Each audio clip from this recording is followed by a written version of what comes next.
Legislators and fellow Idahoans. My name is Melissa Radford from Coeur d'Alene, and I'm here to share how protecting property rights, specifically the right to rent short-term, is an opportunity for Idaho to stand up and preserve the constitutional values that made America the greatest nation on earth 250 years ago. Article 1, Section 1 of the Idaho State Constitution inspires all Idahoans to live freely by clearly establishing our fundamental rights. It says, all men are by nature free and equal and have certain inalienable rights, among which are enjoying and defending life and liberty, acquiring, possessing, and protecting property, pursuing happiness, and securing safety. Today, I'll share stories from across Idaho, myth-busting data, and hopefully an inspiring vision that will lead to decisive action by the legislature in 2022 to unequivocally defend the private property rights of vacation rental owners throughout Idaho. So I'd like to tell you a story about how Jeremy and I brought our dreams to life in Coeur d'Alene. We met during COVID and got married 3 months later. I always thought that when you know was a ridiculous cliche, but it's true. We discovered early on that we both loved Coeur d'Alene, so when we found our fixer-upper downtown, we were ready to get to work transforming it into our vacation home away from home. After working on the house for a few weeks, meeting our neighbors, and experiencing the peace and joy of day-to-day living there, we decided it was time to make Coeur d'Alene our home. We saved a 1911 bungalow downtown rather than tearing it down. Early on in the process, half the foundation collapsed and we rebuilt it together. We replaced and modernized every single inch of the house, but from the outside, you can hardly tell. It's the same proud and beautiful home that has graced our neighborhood for the past 114 years. Now we're able to supplement our income to pay back the cost of the renovation by offering our home as a short-term rental. Like hundreds of other vacation rental owners in our state, we put our hearts and souls into that house and love creating a warm and beautiful place to welcome guests to visit our treasured town. And we do everything we can to ensure our guests are good neighbors because we care deeply about the well-being of our neighborhood. We founded the CDA Vacation Rental Alliance in the fall of 2022 when our future was threatened by overreaching local government. And over the past 2 years, we have helped build the Idaho Vacation Rental Association to address the overregulation we discovered around the state as we built relationships with vacation rental owners throughout Idaho. When Jeremy and I attended the first planning department presentation to the Coeur d'Alene City Council in August of 2022, we were in shock hearing all the slander and negativity against the short-term rental community in Coeur d'Alene. We didn't know it then, but the same talking points without supporting data or facts have taken a dangerous foothold at local municipalities throughout the state, across the country, and around the world. Vacation rentals are an easy scapegoat for difficulties that face a community during rapid growth.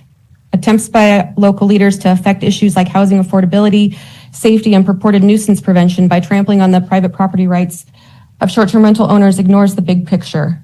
Property rights are individual rights and must be protected from discriminatory and unconstitutional regulations that violate the fundamental rights of a whole category of law-abiding homeowners based on infractions of a few without individual evidence of harm.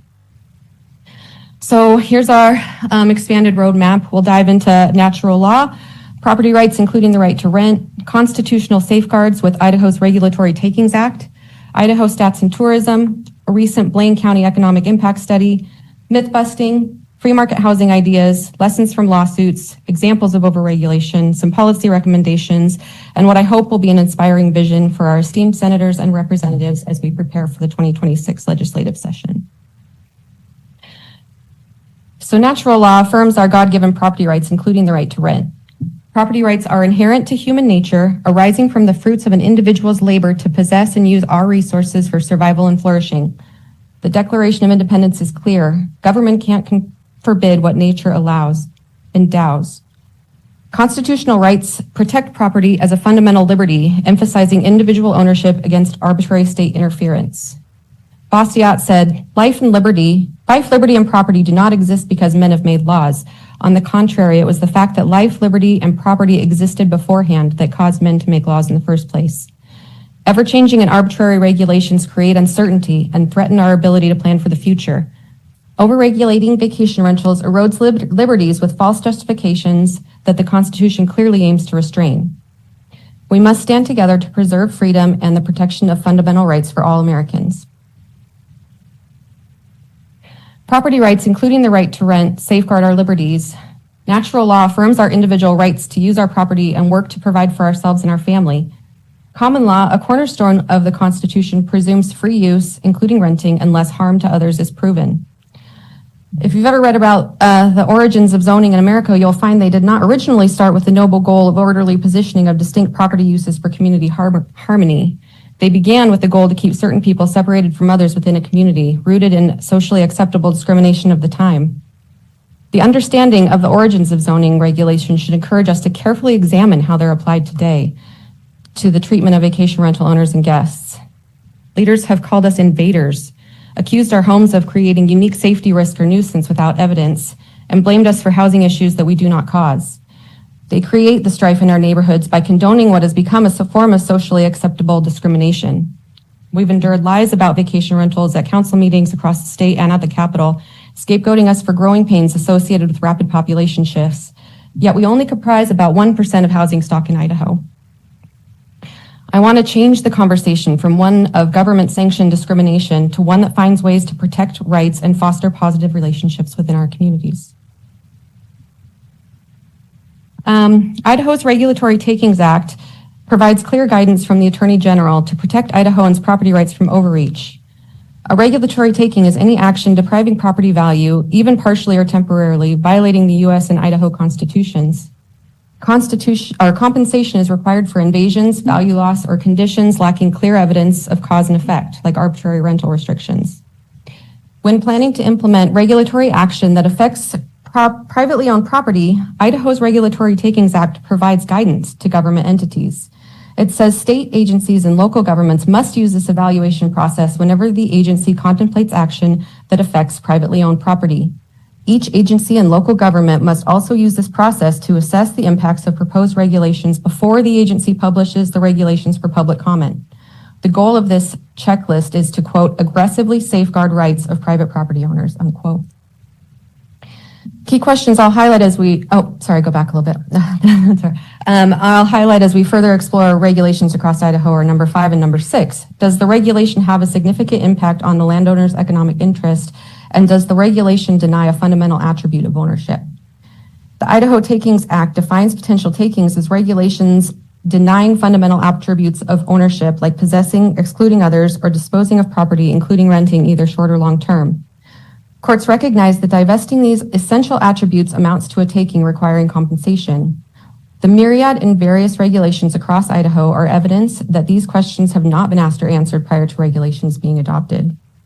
Holding local government accountable to these guidelines and preemptive protection of our constitutional rights ensures fairness and prevents unconstitutional burdens on property owners across Idaho.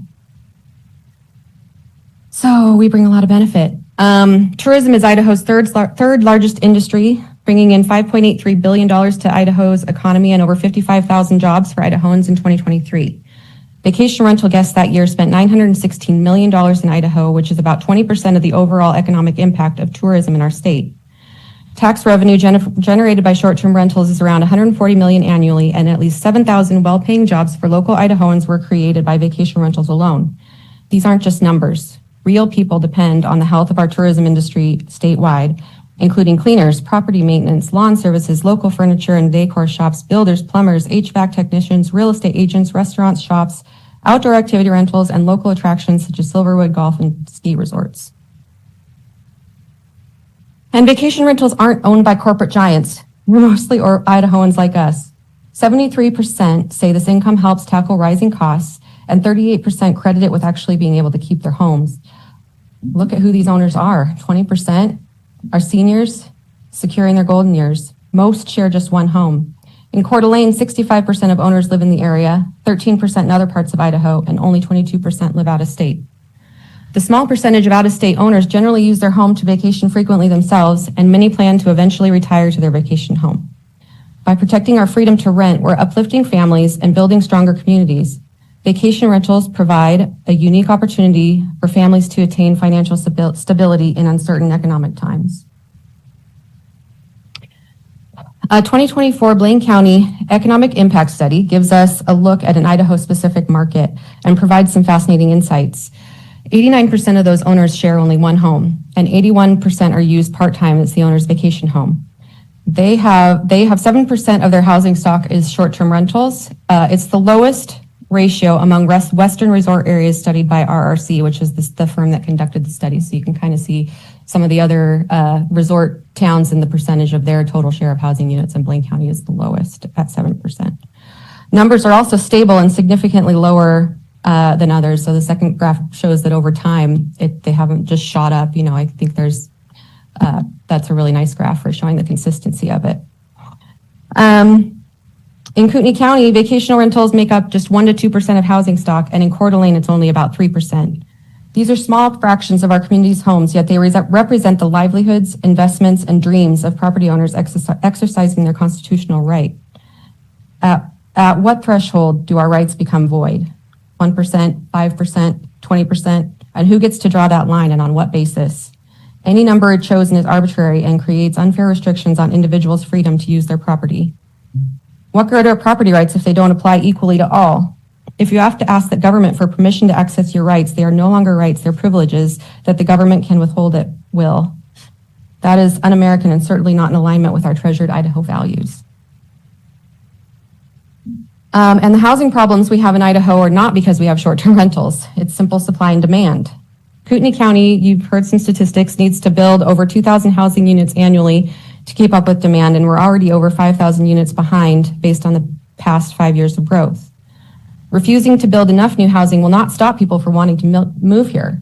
Inadequate supply always results in ever-increasing prices. So what should we do instead? While it may seem like oversimplification, especially in light of the goals of this committee, government should get out of the way as much as possible.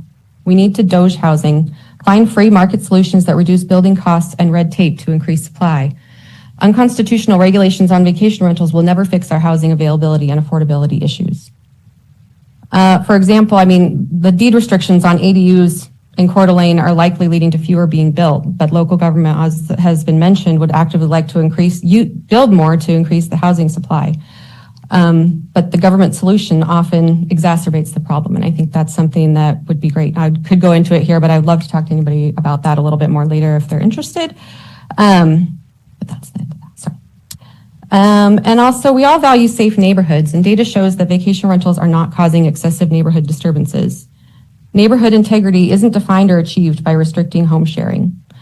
Officials often justify restrictions on home sharing on the theory that vacation rentals disrupt neighborhoods and cause excess noise or traffic.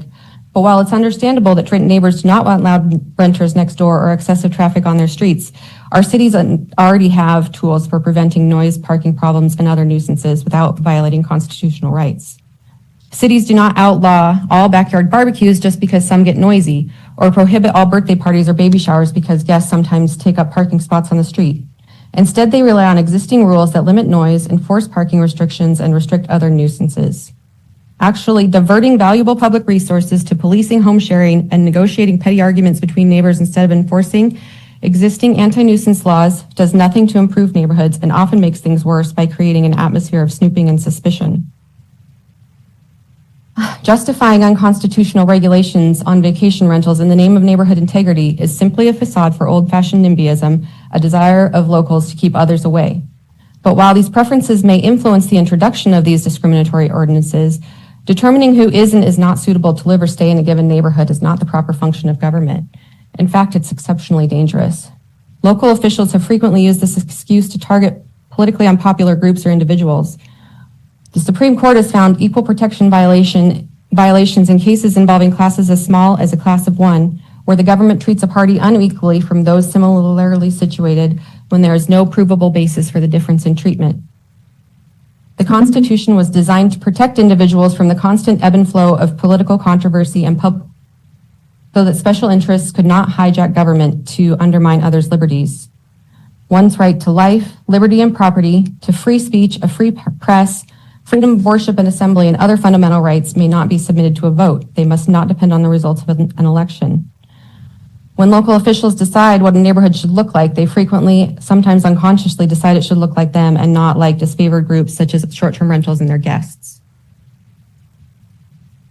Every unconstitutional action has usually been justified because it was for a good cause.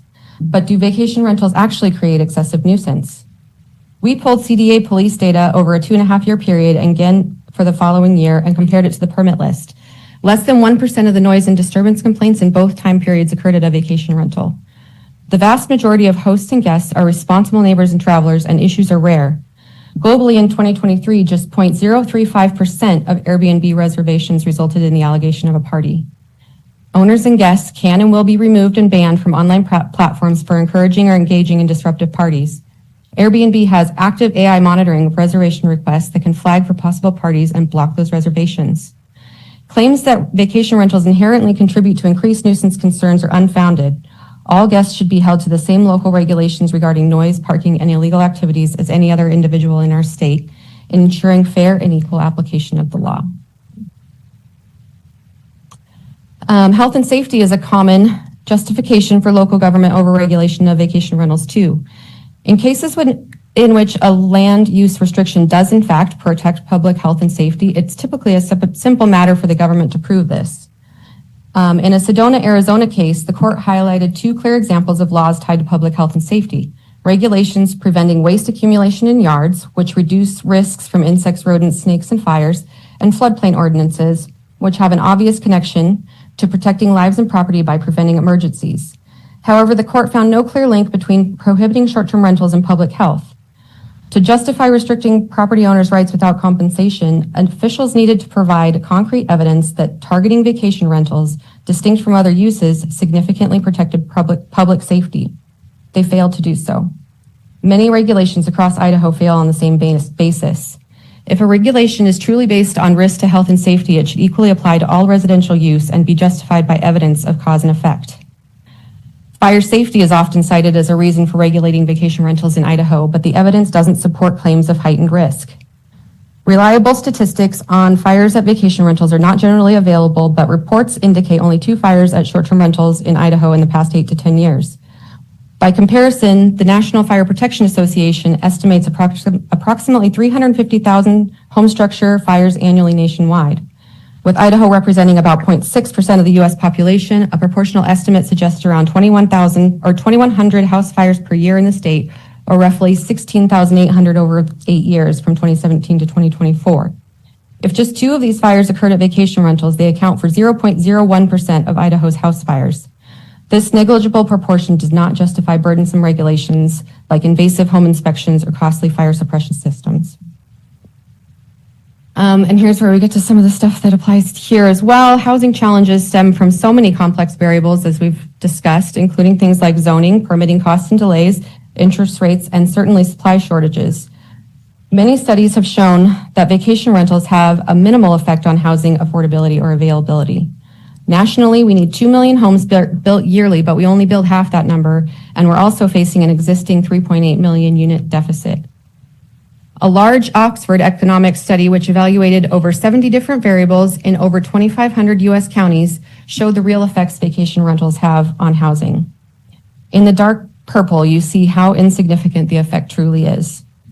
Presence of short-term rentals in communities added just 0.4% to the price growth of 32.7% for more housing and 0.5% to rent growth at about 10%. Even in vacation hotspots like Coeur d'Alene and Sandpoint.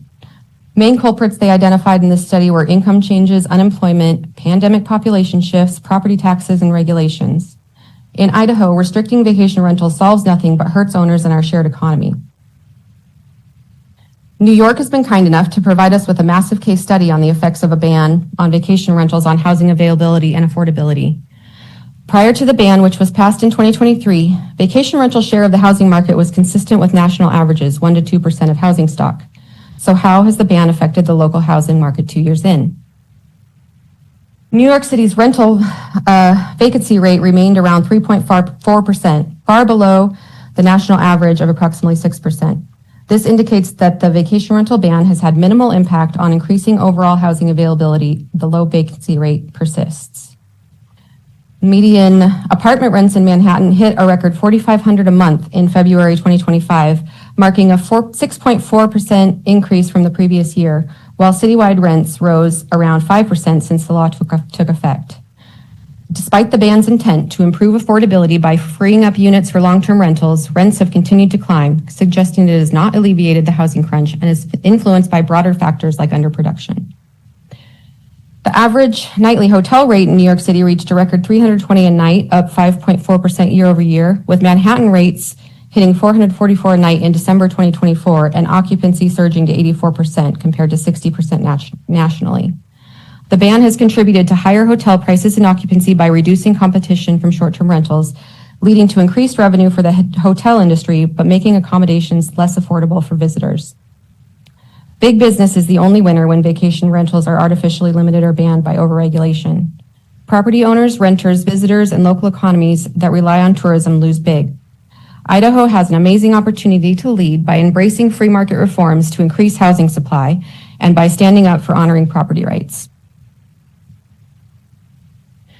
You may or may not be familiar with the current laws that the Idaho legislature passed in 2017 to protect the private property rights of vacation rental owners and preserve the benefits we provide to the economic health of our beautiful state. For some reason, the legislative intent is in a separate section of code, and ambiguous language muddies the waters, creating apparent loopholes that have been exploited locally. 676539 limits the regulation of short-term rentals by saying neither a county nor a city may enact or enforce any ordinance that has the express or practical effect of prohibiting short-term rentals in the county or city. They may implement such reasonable regulations to safeguard public health, safety, and general welfare in order to protect the integrity of residential neighborhoods in which short-term rentals operate. And a vacation rental is classified as residential use for zoning purposes. In the separate section 63-1802 is the legislative intent, which says this act is designed to promote access to short-term rentals and vacation rentals by limiting local governmental authority to prohibit these beneficial property uses or to specifically target them for regulation, except in circumstances necessary to safeguard public health and welfare. This act is also designed to preserve personal property rights. Two recent lawsuits demonstrate an urgent need for the Idaho legislature to pass updated short-term rental laws in a law in 2026. These updates would clarify current ambiguities, codify the original legislative intent, robustly protect the private property rights of vacation rental owners across our state, and avoid the judicial inconsistencies we're seeing here in Idaho. And ultimately, the goal would be to create clarity that prevents the necessity of prohibitively expensive litigation altogether. Let's dive into key cases decided just this year highlighting the problem. First, Scott v. McCall. In this case, the court upheld local government restrictions on vacation rentals based solely on Idaho Code 676539 and a so-called rational basis argument. Shockingly, no evidence, statistics, or facts were required to justify limiting owners' rights. Even worse, the ruling completely ignored 63-1802, which the legislature intended to ensure vacation rentals are treated equally to other residential uses. This sets a dangerous precedent, allowing speculative or arbitrary local regulations to erode core constitutional protections like private property rights, due process, and equal treatment under the law. Without reform, this will continue to spread, forcing owners to sue just to defend their inalienable rights, costing them hundreds of thousands in legal fees. In stark contrast, look at Taylor v. Lava Hot Springs, decided unanimously by the Idaho Supreme Court. Here, the court overturned a lower ruling and sided with vacation rental owners, explicitly referencing 63-1802. They rejected the city's discriminatory ban on non-owner occupied vacation rentals while permitting similar operations like bed and breakfasts, calling it an attempt to circumvent state law. The decision stressed that regulations must align with legislative intent, treating all residential uses equitably and be backed by real evidence, not anecdotes or generalizations. This ruling is a victory for property rights and a model for how Idaho law should be applied consistently. The discrepancy between these cases exposes deep flaws. 67-6539's vague terms like neighborhood integrity are indefinable and unquantifiable, letting local governments manipulate them for unconstitutional overreach, discrimination, and de facto bans on home sharing. Meanwhile, 63-1802's protective intent is buried in a separate code section and routinely ignored. Local officials claim nuisances or health and safety risk without any data, 100% anecdotal. This vagueness undermines the legislature's intent to support property rights and tourism, Idaho's third largest industry, and forces owners into costly lawsuits to enforce basic rights. That's why the call to action is critical. In 2026, we need to pass new legislation building on the progress of HB 506 in 2024 and S 1162 in 2025 that replaces these sections with clear preemptive protections. Discrepancy in these cases shows inconsistent judicial application and urgent need to clarify language, codify intent, and unite law in one location in code. These lawsuits aren't isolated. They signal a statewide crisis. By acting now to update the law, we can prevent further erosion of rights, foster economic growth, and ensure fair, evidence-based governance. The fact that rational basis cases are lost by plaintiffs against overreaching government regulation 99 out of 100 times is why this legislation is unquestionably necessary. If a local government can simply, by implication, invalidate property owners' ability to utilize their property according to their own interpretation of its highest and best use, where is due process, equal treatment under law, and protection from unlawful search and seizure? To illustrate the need for state-level protection, let's look at examples from across Idaho where local regulations have imposed heavy burdens on vacation rental owners without evidence or proportionality. These highlight why updated legislation is essential to safeguard rights and avoid costly litigation. In Lava Hot Springs, owners have been required to install sprinkler systems in homes, adding significant costs.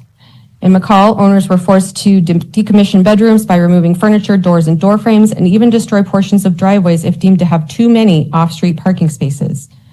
Island Park mandated owners to tear out functional septic systems and replace them with new ones with double capacity for the size of the home, despite vacation rentals averaging 50% occupancy, not 200% use.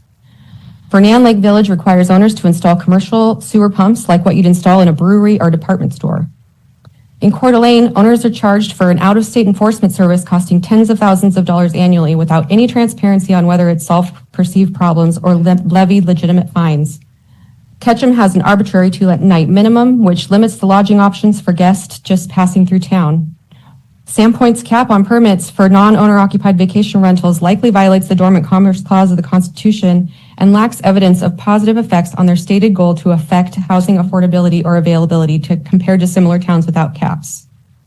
There are many more examples statewide, and the goalposts are constantly moving with every local women bias. We need legislation in Idaho that protects vacation rental owners from discriminatory and unconstitutional overregulation. We should not have to spend hundreds of thousands of dollars to sue our local governments to access our fundamental rights like they have in Lava Hot Springs and McCall. We need the legislature's help to pass a clear evidence-based law in 2026 that fosters collaboration and protects all Idahoans. When the government claims that restricting private property rights is necessary to protect the public, it bears the burden of proving by a preponderance of the evidence that the public safety exemption applies. Local control is not an end in itself. It is a tool that allows communities to come together and make decisions within the proper scope. It should never be used as a weapon against individual rights. When local control becomes destructive of those ends, when it's being oppressive, as has been the case in the home sharing context here in Idaho, then the state has a duty to step in and protect individual rights. Here are a few actionable recommendations that can help Idaho take the lead as an unwavering champion of fundamental rights, promote tourism's massive contributions to our state and local economies, and set a national example for free market principles and the Constitution like our founding fathers did 250 years ago. Protect property rights, including the right to rent, to safeguard all freedoms. The markets will self-regulate. Enforce local rules with consequences for provable violations, but treat all residential uses equally. Don't allow targeting of vacation rentals. Equal treatment under the law. Any health and safety regulation that is considered indicated for a vacation rental should also be required of all other residential use and justified with evidence of cause and effect. Educate owners on best practices for vetting guests and enforcing their neighborly behavior. Organizations like our newly established Idaho Vacation Rental Association are happy to help with this. Property rights empower dreams and boost our economy. Let's champion them. Join me in protecting individual liberty, a fundamental Idaho value. As I've shared, hundreds of dreams like ours depend on this. Let's work together to preserve them for a freer Idaho. The United States and Idaho constitutions protect individual rights, including the rights of vacation rental owners. By championing property rights, we inspire a national model of liberty. We can lead in 2026. Thank you for allowing me to share my passion for the preservation of our most sacred God-given rights. As our neighboring West Coast states pass policies that harm their citizens by increasingly micromanaging their lives and imposing excessive taxation, we have a unique opportunity to set an example for unwavering dedication to our founding principles and protecting the fundamental rights of Idahoans. Thank you. Thank you. Committee, any questions?